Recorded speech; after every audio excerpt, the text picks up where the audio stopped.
And this truly happened to me. Now you understand, when I share these experiences, I have never sought for a supernatural experience. All I've ever done is seek Jesus.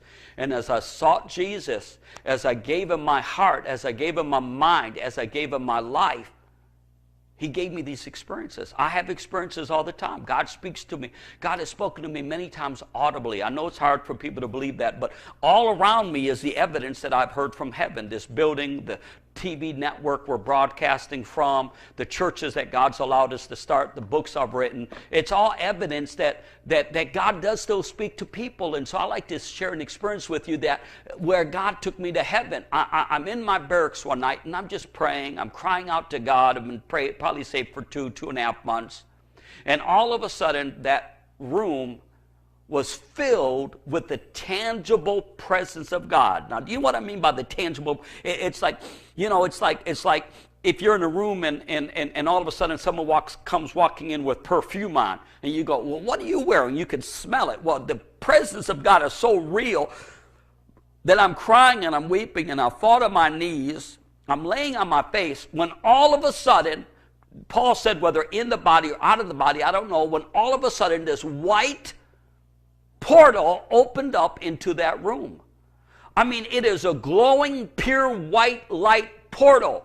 I'm looking up, and I don't know what to make of it, because there's this pure white portal, and I can remember it to this day because it had straight sides, and it had like a curvature up on the top, like going through and then it had a flat floor, but it was a white open doorway.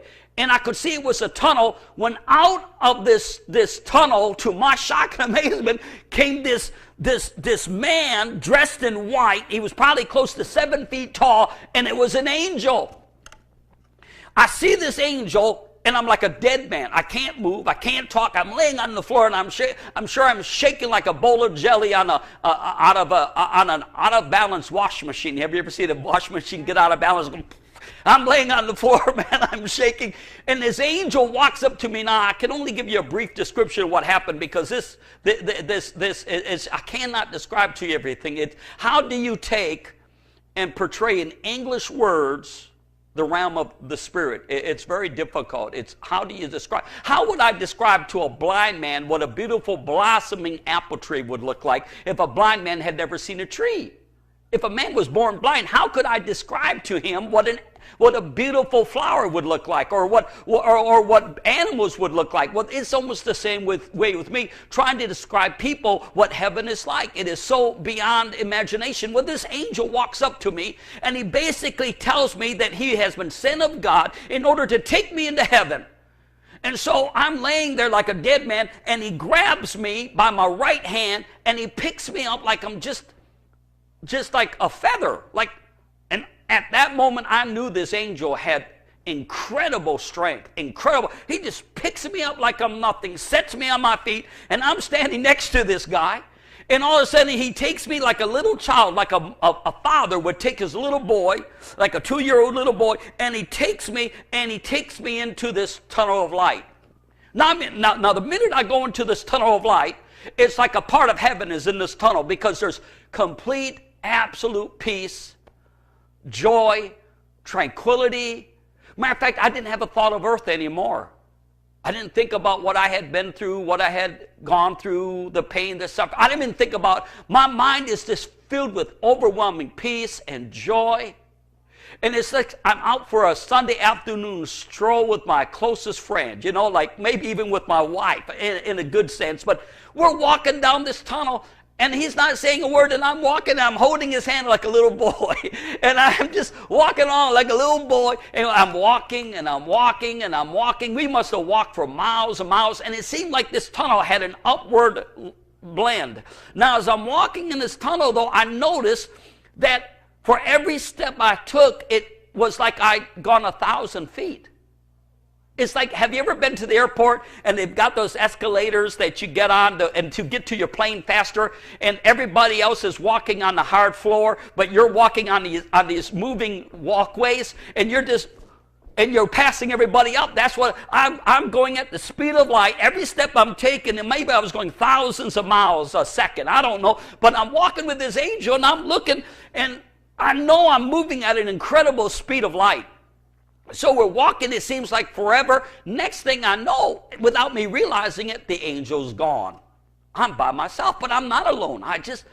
God's presence is so thick and so heavy, it's mind-boggling. I'm just walking along and enjoying this walk in this white portal, this long white tunnel, when all of a sudden I came to the end of the tunnel just as fast as I entered in, and I stepped out of this tunnel, and I'm on the side of this most amazing green hill you ever seen. It's like I stepped into this wonderland of an amazing park.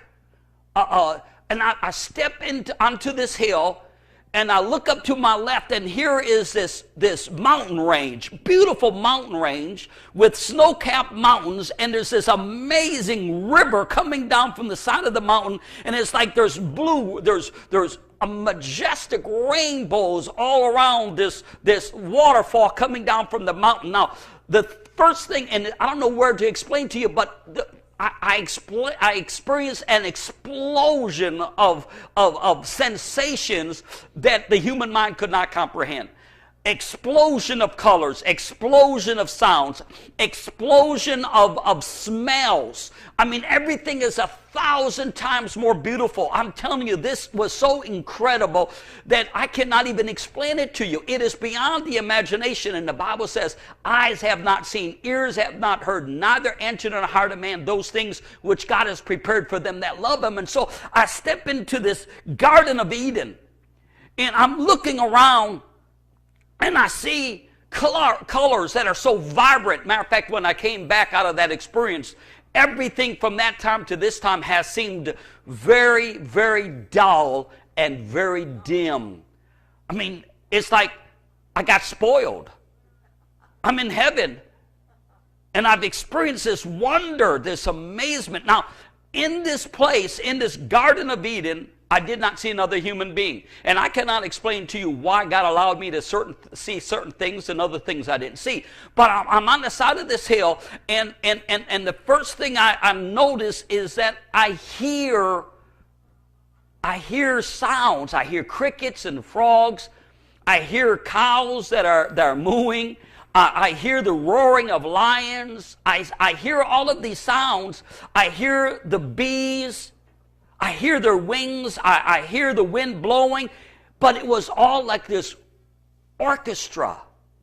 It's like everything was in tune. Every sound, every beat of the wings of the bee or the birds, every sound was like this beautiful, majestic orchestra. It wasn't, sometimes you get into a city and you hear the horns beeping and the people yelling and the trucks revving their engine. It's nothing but confusion. Well, I know in the natural, if you would have been in Noah's Ark when the flood was going on, it probably was like total chaos. All the animals screaming in fear and carrying on. But no, I'm in this amazing place, and I'm telling you that it was all in harmony. Perfect harmony. It was like all these animals were trained to moo and to roar, and the bees were made to flap their wings in perfect tune. You cannot imagine what I'm talking about. Everything was in complete, absolute harmony. So I'm hearing all this splendid, and yet I can think, and yet it's not too loud. It's just perfect. It's just like this never-ending song of creation. So I'm hearing, and also I'm looking, and now the colors are so vibrant. The flowers are so vibrant. I have a neighbor who was born colorblind, and he told me basically he's never seen color. All he can see is different shades of black and white and gray. And he told me it was just ridiculous because he's never seen color. And he told me this. He said, I'm glad I've never seen color because I cannot imagine it would be too chaotic. Well, that's because he's never seen color. It's not chaotic. Color is beautiful. Purple and yellow and red and blue and green and God must like blue. Look at the blue heavens. God must like green. Look at the green grass. But it was these colors were like, and I know this is hard to believe, but it's like these colors were living. The colors were living colors. They were alive. I don't know how to explain this to you. I know this is going to sound weird, but as I looked at the grass and I looked at the flowers, it was like they were intelligent life. They were alive. It's like, and I saw a bear with its cubs down in the valley, and it was eating grass. And I saw a lion over here, and I saw deer over there, and I saw rabbits, and they were the most perfected animals you could have imagined. It just if I could just bring that bear back into this world, it was so majestic and so beautiful, probably carnal man would want to worship it. How do I explain this? It was so perfected. It was unbelievable. These animals and the colors everywhere were so majestic. Everything was just so amazing. It's like the colors just came out at you, and I could tell that the flowers and the grass and the insects were all intelligent life.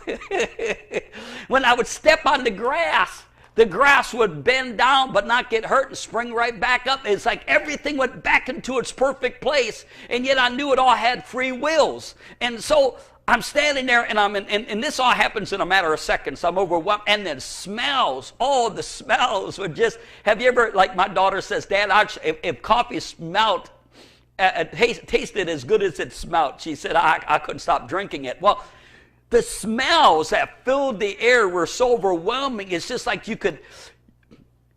Can I say this? That you could taste the smells in the air.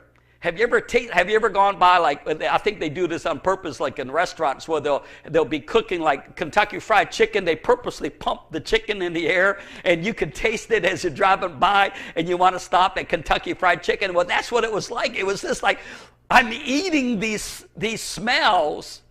I'm eating it. Oh, I can't explain this. So I knew, though, at that moment I was there for a reason. God had a purpose for me being there. I knew I had to get somewhere, and I looked off into the distance, and there was a beautiful river that had flowed from the mountainside. It was going down and was going up to my right, and there was a beautiful river.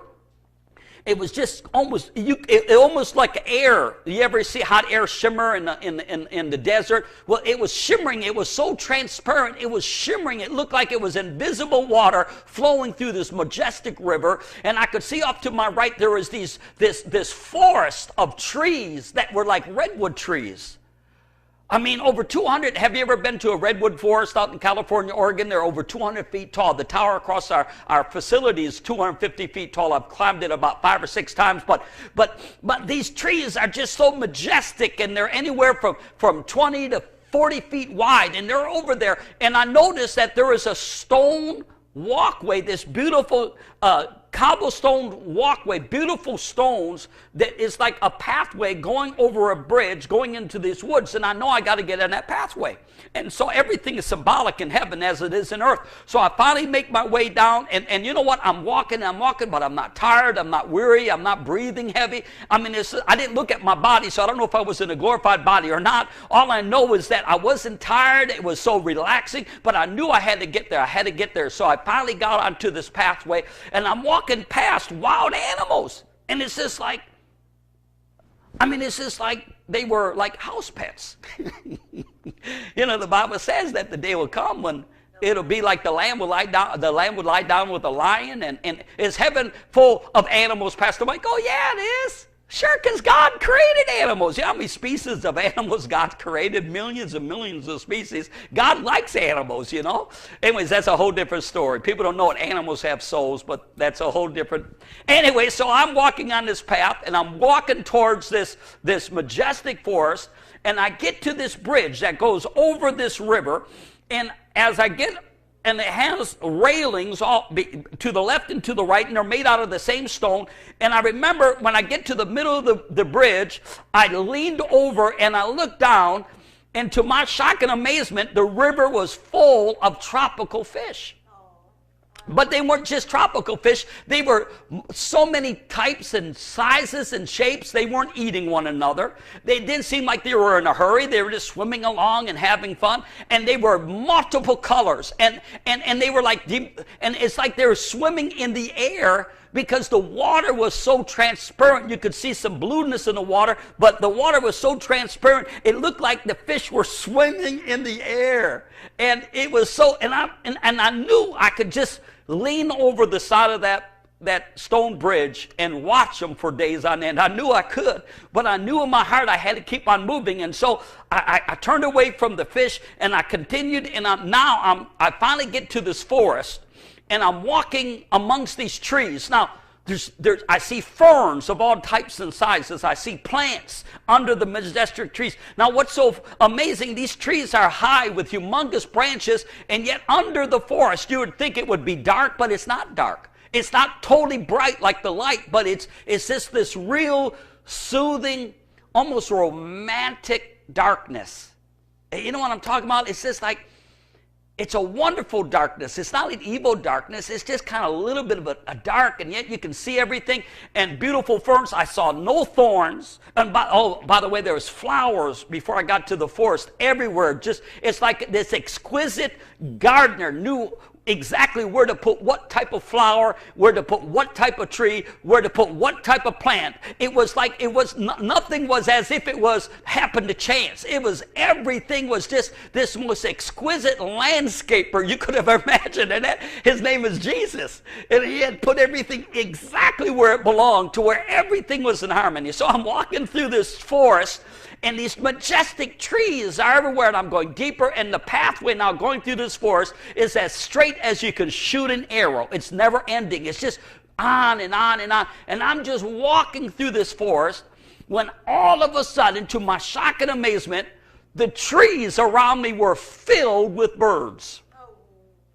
Now, they're not just any kind of birds. They're like tropical birds. And they're made of so many different colors, parakeets and canaries and just the list would be endless. And I'm not a bird expert. All I know is the trees are filled with multicolored, multi-sized birds. And the branches everywhere is just like billions of these birds. And I'm looking, and now the forest is filled with complete amazing colors and music and sound. And I knew that they were worshiping God.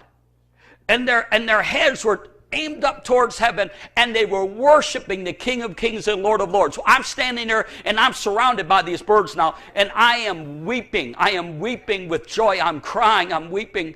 Oh, and I got my hands lifted up, and I'm just worshiping God with these birds of all kinds of types and sizes and shapes and colors. And all of a sudden, the angel is next to me. His hand is on my shoulder, but I'm not shocked. You know, like if somebody walks up to you and they put their hand, now this is a big dude, man. He's over 7 feet tall, so you'd think, but I wasn't. There was no fear. Listen, in that place, there was no anxiety. There was no fear. There was no worry. There was no selfishness. There was no pride. There was no anger. There was just nothing but heaven. I was encased in heaven, and even the divine nature of God was I was walking in the nature of God in that place, you know. Because in this earth, I've got things in me that I've still got to deal with. But there, it was like it had all been dealt with. Man, I would want it to have stayed there. But I'm there, and angels, that same angel, and he basically says to me, he says, "Son of man, do you know what these birds are?" And I said, "No." He said, "They are the tribes, the tongues, the kindreds, and the nations of the world that God will have you to be a part of bringing into the kingdom." For in other words, these birds were symbolic of souls, of tongues and tribes, nations and peoples. That I knew this though. I knew this. I was just a small gear in God's big machinery. It wasn't like I was going to win these souls. I was going to get them saved. No, I was going to be a part of a great awakening. I was going to be a part of a great move of God. I believe the final move of God. So as I'm standing there weeping with joy, because I knew when I first got born again, I was called to preach. I didn't know what it meant to preach. I didn't understand it. But now I knew I was commissioned. I knew I was God ordained and God sent to be a part of this great end time gathering. I knew it. And as I'm standing there, all of a sudden, boom, I'm not there no longer. I'm in heaven on a sea of glass. Now, I never knew there was a sea of glass because I had not read the book of Revelation yet.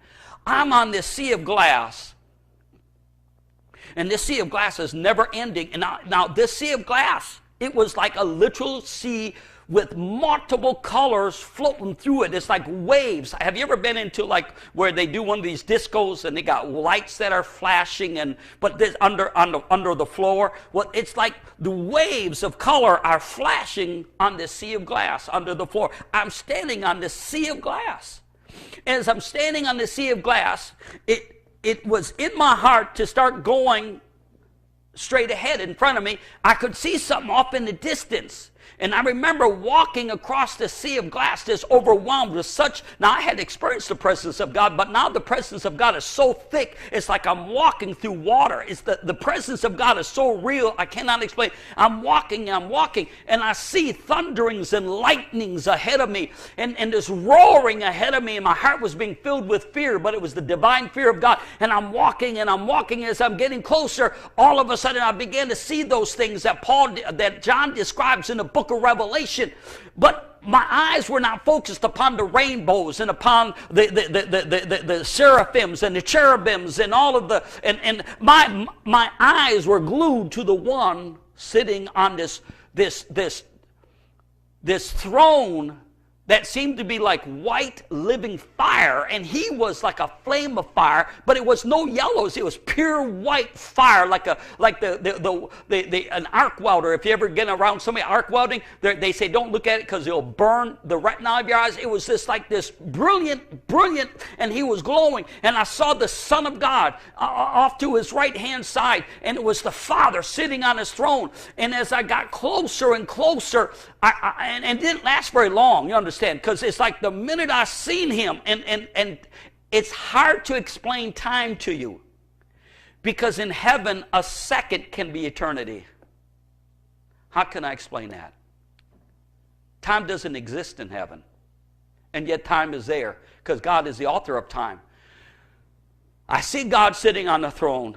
It must have been only a couple of seconds, but it felt like forever. And when I seen God, I fell like a dead man. I hit the floor, that sea of glass. I hit it, wham, like a dead man. As I'm on the floor, all of a sudden, I heard the Father speaking to me. I knew it was the Father. And he was saying to me words that are not lawful to speak on this side of heaven. And as his words would hit me, I think if you would have stood off from a distance, you would have seen lightning coming out of the mouth of the Father and hitting my little body. Because them lightning bolts would hit my body, and my whole body would begin to shake. And it's like those words, and when those words got into me, they would explode like a nuclear bomb. Every time he spoke, the words would hit me, and then it would explode inside of me. Now I knew it had to be God, that my body was not flying into pieces in a million directions, because it was such power. I cannot explain to you. I've never experienced power like that in my life since then. He spoke those words, and they would hit my body like lightning, explode inside of me, and they would like run to every cell of my body, from my little toes to the ends of my fingers to the top of my hair. I could feel it in my hair. And then he would speak again, it would explode again. Now this felt like it went on for hours. He is speaking into me unspeakable words, and they're exploding inside of me. Speaking, exploding inside of me. Speaking, and I'm laying on this floor, and I must have been shaking like somebody who's been put into an electric chair, because I mean this thing is shaking me, man. I'm laying on the sea of glass, and it's exploding inside of me, and all of a sudden he stopped. Next thing I know, I was no longer in heaven. I knew this. I knew that he had spoken into me his design will for my life and for what he had called me to do. Now, don't think for a moment I think I'm anything, because he puts these treasures in earthen vessels, that the excellency of the glory may be of God and not of us. It's not me. It's for his glory, it's for his honor, it's for his praise. And he uses the foolish. He says that he takes the foolish and he uses it, that because he said, I'll share my glory with nobody. And so, Pastor Mike, people say to me, why do you think God has done all these things for you? Here, not this February, the February before, I wrote a book on this, where I had an experience like John in the Isle of Patmos, where the heavens were open, and I saw the Lamb slain before the foundation of the world, and I saw the blood flowing from his side, and I drank of that blood, and I fell as a dead man. And I mean, that was so real, I cannot explain it to you, but that happened 2 Februaries ago. But it's as I hide the word of God in my heart. So the next thing I know, I'll make a long story short, I'm on the street in a city, and it's a very dangerous part of the city. I know this, and I see these 2 men walking towards me. They were kind of tall men, and I began to preach Jesus to them. And as I'm preaching, their faces began to distort into like the image of demons. And before I know it, they were on me, and they were beating me. They knocked me down. They were stomping on my face, but it's like I had no fear. And then as fast as that happened, I was back in my room. I was weeping and crying and wailing. And I knew I was called to preach. And I've done it for the last 38 years. I've preached. I preached. And I'm not done preaching. And I still got a lot of preaching to do.